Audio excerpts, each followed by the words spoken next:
Okay, so I feel like I cheated you guys out of some things in the last video that I did because I kept losing my train of thought because it's late and I've had the last couple nights have been kind of weird sleep pattern. And I also turned off the light because except for this one in front of me, because I was distracted by the shine off my forehead the whole time because of the moisturizer I'm using. So I hope this video is okay. The grain, I'm gonna just see if I can lighten it before I send it out. But I want to talk more about the history of tattooing. So I talked about in ancient Egypt, they found, or in the mummies they found tattooing on some of the skins of the mummies that they found. So it probably was a practice in ancient Egypt. And then, but I don't see it as a later practice in Europe or anything. So I've never really. I'm assuming that there was like tattoos on warriors and everything, possibly during in Europe, but I haven't really seen anything. When I try and research like tattooing and cultures, I always get Polynesian and Tahitian um, popping up, and I forget the name of the Maori warriors. I'm totally saying it wrong. I'm sorry. Um, and their tattooing, it's incredible. By the way, it's like I could stare at it for hours, and I wish I could like have somebody in front of me with those actual tattoos, so I can like trace them with my fingers and see what they see if I can feel anything off them. In a sense, Jamie, because you look at them and you can feel, or at least I do. I don't know that there's like a certain energy with them. It's kind of funky and interesting. But I'm gonna read something to you because the word tattoo actually didn't exist in the West until Captain, what was his first name? Captain Cook comes back in the I think the 1700s, um, and shares his experiences with the Tahitian people. And the word comes from tattoo or tata.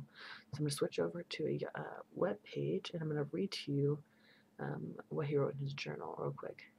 I'm sorry that's boring, but I'm gonna share it anyway.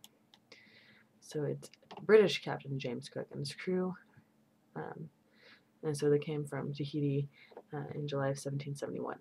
And he wrote, "They stain their bodies by indentings or prickings the skin with small instruments made of bone cut into short teeth, which indentings they fill up with dark blue or black mixture prepared from the smoke of an oily nut. This operation, which is called by the natives tata, leaves an indelible mark on the skin. It is usually performed when they are about 10 or 12 years of age and on different parts of the body." So I thought that was really interesting that they start so young with the kids. Well, I assume we see them as kids, but I'm figuring that they have that shorter lifespan then, so they saw them as merging adults or something of that nature. And yeah, so in my last video I talked about I wanted to know if people have had any experiences of religious tattoos that they've gotten. Because I'm assuming this was either like a spiritual practice in Tahiti. It doesn't say on this site that I'm checking out, but it's either spiritual or cultural, and the culture is usually really tied into the spiritual practices. Not so much today, except for in cultures or in maybe rural areas or in countries where they're not super developed. So also I like the geometric kind of shapes they have on the Polynesian, the Samoan tattoos that they've seen. I like how it like the triangles and the way it kind of wraps around like bindings around their body in a sense. And I know that they add sometimes animals or different other sort of objects that are like man-made objects to the patterns. But I like the idea of it like wrapping around your body or wrapping around a certain part of you, and the like a band sort of thing. And then yeah, so I wonder if because I know that the person who would do the tattoos obviously is supposed to be highly trained.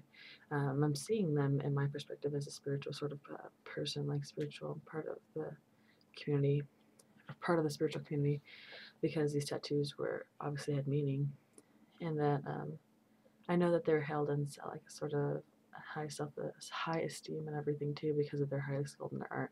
And artisans have always been really revered in their community, as from what I can see. Like I'm reading about the Vikings right now, and um, those who were able to like basically speak a poem as fast as they could, like create a poem as fast as they could, speaking regularly, was supposed to be like held in high regard.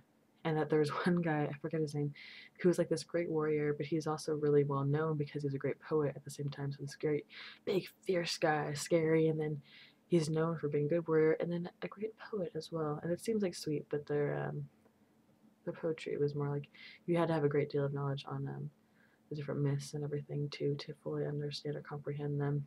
I read a lot of those things and I'm like, what is going on here? But as I learn more, I'm starting to grasp it better. And so, and then people who make pots, pottery, people with clay, different figurines and everything, they've always been regarded because a lot of those things were used spiritually and spiritual practices. So their art and their skill were connected to their religion, which is connected to the culture, and then it has like this underlying sort of web sort of thing that keeps, or this flowing thing that keeps going around like a circle sort of thing, as I can see it. So yeah, so I didn't talk too much about spiritual again in this video. I just wanted to give a little bit more about the history and some of the tattoos that I think are kind of cool that I've seen in different cultures. And then again, asking for you to share with me, if you will, about your maybe your possible spiritual experiences concerning your own tattoos. And even send me some pictures if you want, as long as they're in appropriate places, please. Okay, because I don't have a hidden folder where I can put those other ones. No, I'm kidding. Yeah, thanks again for watching.